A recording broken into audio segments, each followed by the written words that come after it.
പ്രിയപ്പെട്ട ഡോക്ടർ ജയദേവനെ, നിങ്ങൾക്ക് ഇങ്ങനെ ഒരു കത്തെഴുതേണ്ടി വരുമെന്ന് ഞാൻ വിചാരിച്ചതല്ല. പക്ഷേ നമ്മുടെ ആഗ്രഹങ്ങൾക്കും കാഴ്ചപ്പാടുകൾക്കും അപ്പുറത്തൊന്നുണ്ടല്ലോ ദൈവത്തിന്റെ ഇംഗിതം. കരുണാമയനായ ദൈവത്തിന്റെ കൽപ്പന പോലെ എല്ലാം നടക്കട്ടെ എന്ന് നമുക്ക് സമാധാനിക്കാം.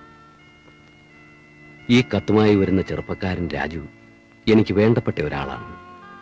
അതിലുപരി നിങ്ങൾക്കും. അനാഥാലയത്തിൽ വളർന്ന ഇവനെ നിങ്ങളുടെ അടുത്തേക്ക് പറഞ്ഞു വിടുന്നത് അവനൊരു ജീവിതമാർഗം ഉണ്ടായി കൊടുക്കാനാണ്.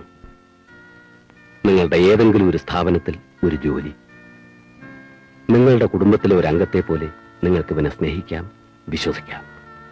വർഷങ്ങൾക്ക് മുൻപ് നിങ്ങൾ എന്നെ ഏൽപ്പിച്ച ആ ചോര കുഞ്ഞിന്റെ മുഖം നിങ്ങൾക്ക് ഇവനിൽ കാണാം.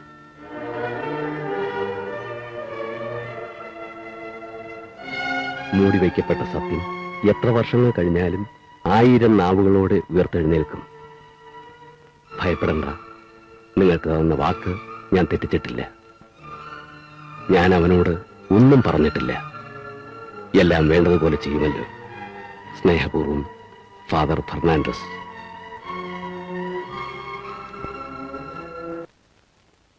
ഫാദർ. എന്താ രാജു, നീ പോയില്ലേ? ഫാദർ എന്നോട് ക്ഷമിക്കണം, ഞാനൊരു തെറ്റ് ചെയ്തു. ഈ എഴുത്ത് ഞാൻ പൊട്ടിച്ചു വായിച്ചു.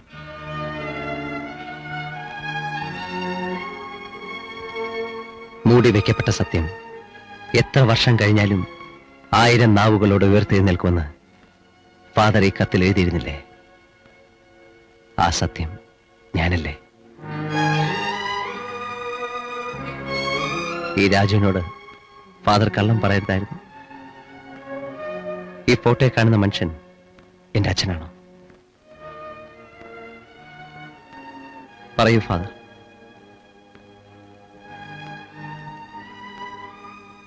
അച്ഛനും അമ്മയും ആരെന്നറിയാത്ത ഒരു അനാഥന്റെ വേദന ഫാദറിന് അറിയില്ല. ഓർമ്മ വെച്ച നാൾ മുതൽ ആ വേദന ഞാൻ അനുഭവിച്ചുകൊണ്ടിരിക്കുകയാണ്. ഇപ്പോഴെങ്കിലും പറയൂ ഫാദർ, എന്റെ അച്ഛനും അമ്മയും ആരാണെന്ന്. മോനെ, ഞാൻ ഫാദറിന് എന്നെ വിശ്വസിക്കാം. എനിക്ക് ജന്മം നൽകിയവർ ഇന്ന് എവിടെയെങ്കിലും സുഖമായി ജീവിച്ചിട്ടുണ്ടാവും. അവരുടെ ജീവിതത്തിലേക്ക് ഞാൻ ഒരിക്കലും കടന്നില്ല. അവരോട് പക പോക്കാനോ അവരുടെ മനസ്സമാധാനം നശിപ്പിക്കാൻ വേണ്ടി ഒന്നുമല്ല. എനിക്ക് എന്റെ മനസ്സുണ്ടെങ്കിലും ഞാൻ അനാഥനല്ലെന്ന് പറയാൻ വേണ്ടി മാത്രം. ഫാദർ പറയൂ ഫാദർ, ഇനിയെങ്കിലും പറയൂ.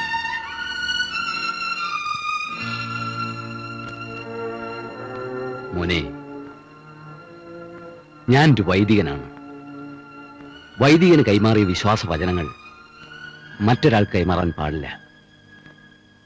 പക്ഷെ ഇന്ന് ആദ്യമായി എന്റെ രാജുവിന് വേണ്ടി ഞാൻ ആ നിയമം ലംഘിക്കുകയാണ്.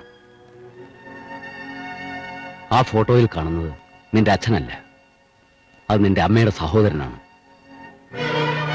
ഒരേ ഒരു സഹോദരൻ, പത്മാവതി. അതാണ് നിന്റെ അമ്മയുടെ പേര്.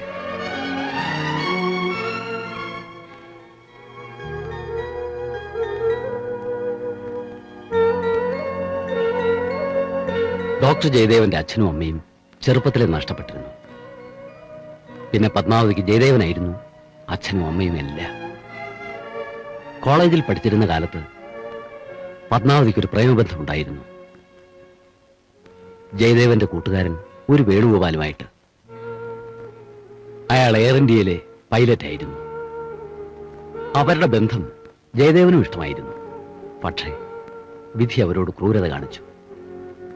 ലണ്ടനിൽ വെച്ചുണ്ടായ ഒരു വിമാനാപകടത്തിൽ വേണുഗോപാൽ മരിച്ചു. അയാൾ മരിക്കുമ്പോൾ പത്മാവതി ഗർഭിണിയായിരുന്നു. അഭിമാനിയായ ജയദേവൻ പത്മാവതിയുടെ വയറ്റിൽ വളരുന്ന കുഞ്ഞിനെ നശിപ്പിക്കാൻ അവരെ നിർബന്ധിച്ചു. അവൾ സമ്മതിച്ചില്ല. പത്മാവതിയെ പ്രസവത്തിനു വേണ്ടി ആരും അറിയാതെ ഇവിടെ കൊടൈക്കനാലുള്ള ഒരു ഹോസ്പിറ്റലിലേക്ക് മാറ്റി. അവിടെ വച്ച് അവൾ പ്രസവിച്ചു. പത്മാവതിക്ക് ബോധം വരുന്നതിന് മുമ്പ് കുഞ്ഞിനെ അവളുടെ അടുത്തു നിന്നും മാറ്റി. പ്രസവത്തിൽ കുഞ്ഞ് മരിച്ചുപോയി എന്ന് ജയദേവൻ പത്മാവതിയെ വിശ്വസിപ്പിച്ചു.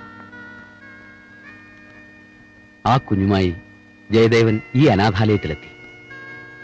ആ കുഞ്ഞാണ് നീ, എന്റെ രാജുമോൻ. നീ നിന്റെ അമ്മയെ ശപിക്കരുത്. നീ ജീവിച്ചിരിക്കുന്ന കാര്യം പോലും പത്മാവതിക്ക് അറിയില്ല. അവരിന്ന് വിവാഹം കഴിച്ച് എവിടെയോ സുഖമായി ജീവിച്ചിരിക്കുന്നുണ്ടാവും.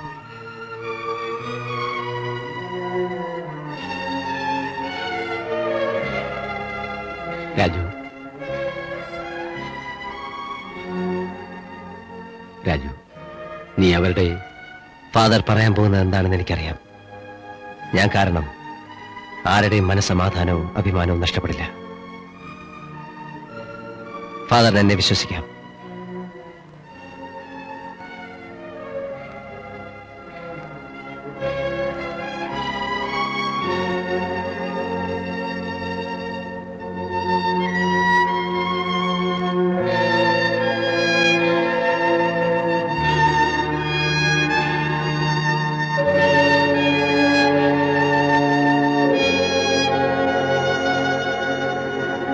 രാജു, നിൽക്ക. ഞാൻ നിന്നെ അന്വേഷിച്ചു വന്നതാ. എന്താ സാർ കാര്യം? നീ സ്റ്റേഷൻ വരെ ഒന്ന് വരണം.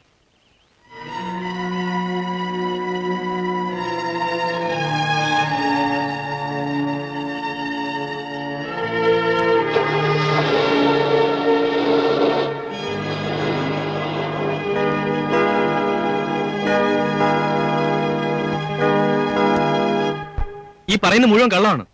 മൈന ഇവന്റെ സ്വന്തം പെങ്ങളൊന്നുമല്ല. രക്തബന്ധങ്ങളെക്കാൾ വലിയ ബന്ധങ്ങളുണ്ട്. കൂടെ പിറന്നില്ലെങ്കിലും അവൾ എനിക്ക് എന്റെ സ്വന്തം പെങ്ങളായിരുന്നു. സാർ, ഇപ്പൊ എനിക്ക് തോന്നുന്നത് ഇവൻ തന്നെ മൈനയെ... Shut up!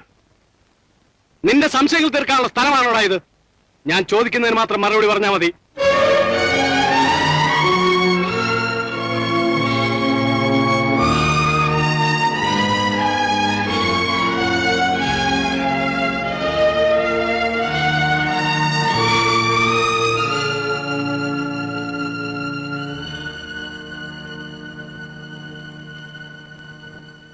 Good evening. ഞാൻ വിശ്വനാഥ മേനോൻ, വിനോദിന്റെ അച്ഛൻ. ഇരിക്കൂ. താങ്ക്സ്. ഞാൻ വന്നത്... അറിയാം, മകനെ ജാമ്യത്തിൽ ഇറക്കാനല്ലേ? അതെ. ജാമ്യം അനുവദിക്കാം. പക്ഷെ ഒരു കാര്യം, എന്റെ അനുവാദമില്ലാതെ ഇയാൾ കൊടൈക്കനാലിലോട്ട് പോകാൻ പാടില്ല. അതെന്താ ഇൻസ്പെക്ടർ? ആ പൂക്കാരി മൈനയുടെ മരണത്തിൽ വിനോദ് ഇൻവോൾവ് ആണെന്ന് ഞങ്ങൾക്ക് സംശയമുണ്ട്.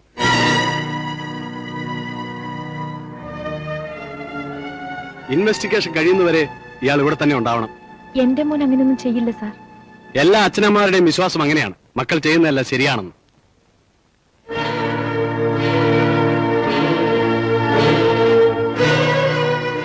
ഇവനാണ് സാർ ഇതിനൊക്കെ കാരണം.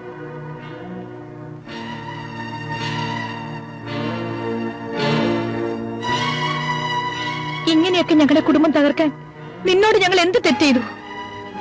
എന്റെ മോനെ കള്ളക്കേസിൽ കുടുക്കിയാൽ ഒരമ്മയുടെ ശാപം നിനക്ക് എന്നും ഉണ്ടാവും. എന്താ പത്മാവതി ഇത്? വാ, നമുക്ക് വീട്ടിലേക്ക് പോവാം. വിനോദ്, അമ്മയെ കാറിക്കൊണ്ടിരുത്ത്. ചെല്ല.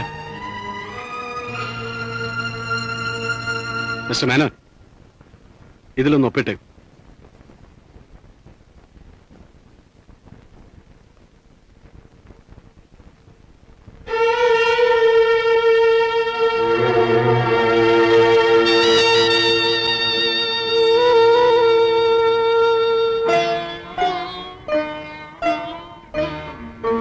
പത്മാവതിയല്ലേ? അതെ. ഫാദർ ഇവിടെ? ഞാനിവിടെ അടുത്തുള്ള ഒരു പള്ളിയിലെ വികാരിയാണ്. എനിക്ക് ഇൻസ്പെക്ടർ ഒന്ന് കാണണം.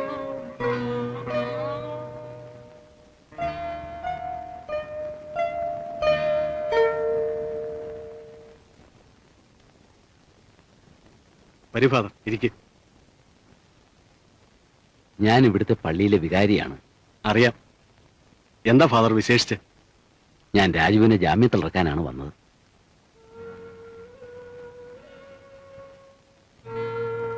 എന്തിനാ ഇൻസ്പെക്ടർ രാജുവിനെ അറസ്റ്റ് ചെയ്തുകൊണ്ട് വന്നത്? നിരപരാധികൾ ഒരിക്കലും ശിക്ഷിക്കപ്പെടാൻ പാടില്ല എന്നല്ലേ നിങ്ങളുടെ നിയമം പഠിപ്പിച്ചിരിക്കുന്നത്?